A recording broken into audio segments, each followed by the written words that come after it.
السلام علیکم ورحمۃ اللہ وبرکاتہ۔ حضور صابر ملت حضرت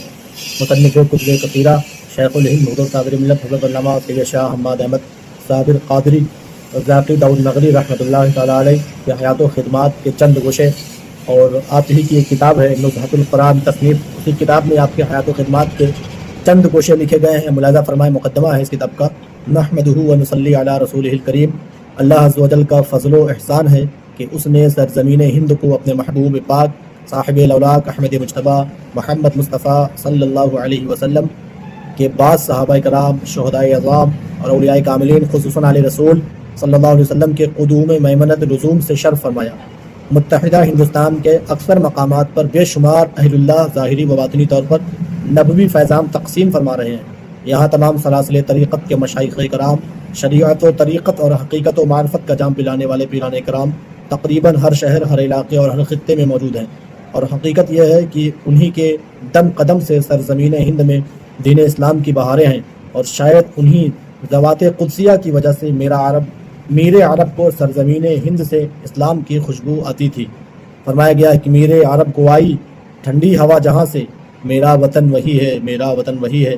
سرزمین ہند کو جن اکابر اولیاء اللہ نے زینت بخشی، ان میں ایک اہم اور نمایاں نام سید السادات، فرد الافراد، نائب غوث اعظم، سید الہند حضور سیدنا محمد قادری بغدادی ثم الہندی الامجری رضی اللہ تعالیٰ عنہ کا ہے۔ آپ 10ویں صدی ہجری کے میں سرکار دو عالم صلی اللہ علیہ وسلم اور سیدنا غوث اعظم رضی اللہ عنہ کے حکم سے بغداد مقدس سے ہجرت فرما کر سیاحت فرماتے ہوئے امجر شریف ضلع اورنگ آباد بہار کو اپنے قدم مبارک سے زینت بخشی، اور علم و عرفان کا وہ چشمہ صافی جاری فرمایا جس سے آج بھی لاکھوں تشنگان توحید سیرابی حاصل کر رہے ہیں۔ تمام میں کدا سیراب کر دیا جس نے، نگاہ یار تھی جام شراب تھا کیا تھا۔ مؤلف کتاب نبیل غوث اعظم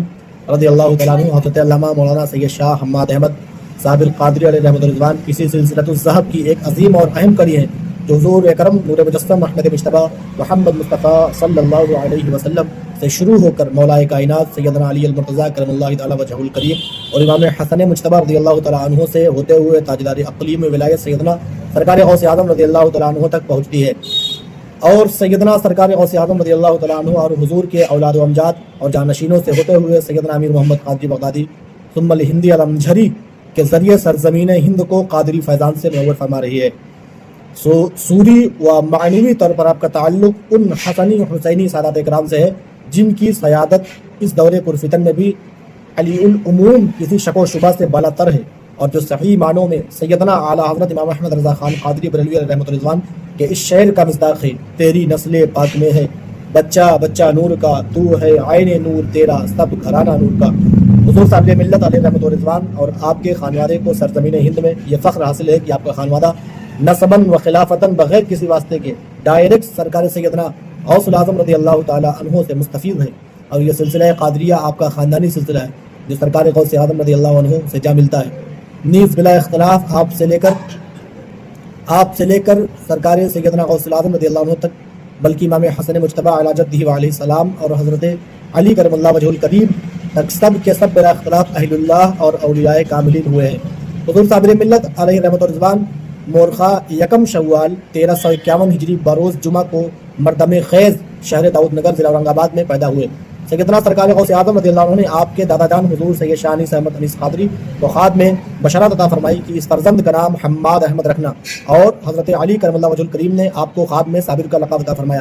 آپ نے اپنی پوری تعلیم از ابتدا تا انتہا اپنے والد گرامی دادا جان اور دوسرے خاندانی بزرگوں اور اجلاء و علماء کرام سے خانقاہی مدرسے ہی میں حاصل کی، اور 1947 عیسوی میں دستار فضیلت سے نوازے گئے۔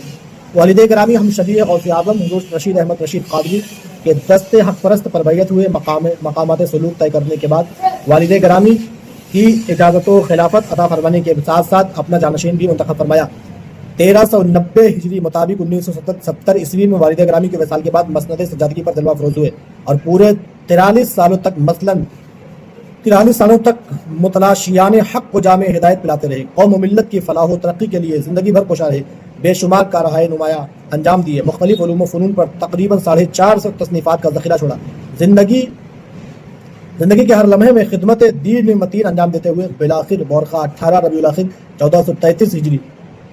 2012 بروز پیر علم و فضل کا یہ آفتاب داؤد نگر کی مقدس سرزمین پر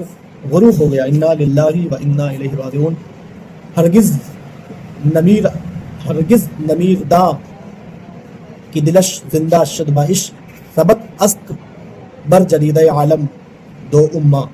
زیر نظر کتاب نزہۃ القرآن حضور صابر ملت علیہ الرحمہ کی وہ شاہکار تصنیف ہے جس میں آپ نے قوم و ملت کی رہنمائی اور انہیں صراط مستقیم پر گامزن کرنے اور رکھنے کے لیے قرآن کریم سے آیات الہی کو چن چن کر ترجمہ تفسیر و تشریح کے ساتھ تحریر فرمایا جو حالات حاضرہ کے مطابق قوم و ملت کی صحیح رہنمائی کرتی ہے۔ آیات قرآنی کے انتخاب میں آپ نے عقائد و معاملات اہل سنت سے متعلق آیات کا زیادہ انتخاب فرمایا ہے۔ اس سے اس بات کو تقویت پہنچتی ہے کہ ایک بندہ مومن کے لیے سب سے اہم اس کا ایمان و عقیدہ ہے۔ کتاب میں آپ نے ایسی آیات الہی جمع فرمائی ہے جن کو پڑھ کر ایمان تازہ ہو جاتا ہے اور ان کو بالغی حاصل ہوتی ہے۔ اس کتاب کے ذریعے صاحب کتاب نے مشہور حدیث پاک خیرکم من تعلم القرآن وعلمہ، تم میں سے سب سے بہتر وہ شخص ہے جو قرآن سیکھے اور سکھائے، بخاری شریف پر عمل فرمایا ہے۔ جب تک اہل ایمان اس کتاب سے استفادہ کرتے رہیں گے صاحب کتاب کے ذخیرہ عمل میں اضافہ ہوتا رہے گا۔ آخر میں اللہ تعالیٰ سے دعا ہے کہ اللہ تعالیٰ اس کتاب کو عوام و خواص کے لیے صراط مستقیم پر گامزن رہنے کا ذریعہ بنائے اور صاحب کتاب کو دارین کے اجر جزیل عطا فرمائے۔ یہ دعا ازمن و از جملہ جہاں آمین باد۔ سید مظاہر الحسن مظہر قادری، خلف اوسط حضور صابر ملت علیہ رحمۃ والرضوان، کاشانہ صابر، شاہی محلہ، پرانا شہر، داؤد نگر، ضلع اورنگ آباد، بہار۔ یہ کتاب میرے ہاتھ میں ہے، حضرت کی لکھی ہوئی نزہۃ القرآن، بہت اچھی کتاب ہے۔ اس بارے میں جو مقدمہ لکھا گیا تھا میں نے آپ کو پڑھ کر کے سنایا۔ اللہ تعالیٰ ہمیں بزرگوں کے لکھی ہوئی کتابوں سے استفادہ حاصل کرنے کی توفیق عطا فرمائے۔